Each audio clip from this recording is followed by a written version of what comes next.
Hi, I'm Mark Nagasawa. I'm an assistant professor here at Erikson, and I'm interested in sort of the social context of children's development, schools, childcare, neighborhoods, those kinds of things. Um, and I came to that interest based on a background. I worked with families who were homeless. As I was a school social worker, I taught a little bit of preschool and was a preschool administrator in a public school district.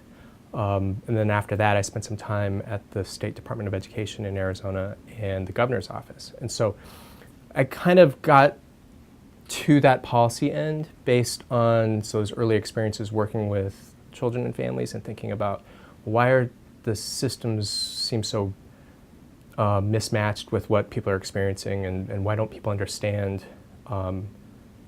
what people's lives are like, and why do the policy contexts not fit what's happening in schools, in neighborhoods, and what families are experiencing.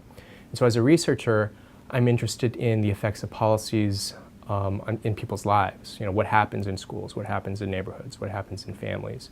And primarily from a cultural perspective and a historical perspective. So how have these things changed over time?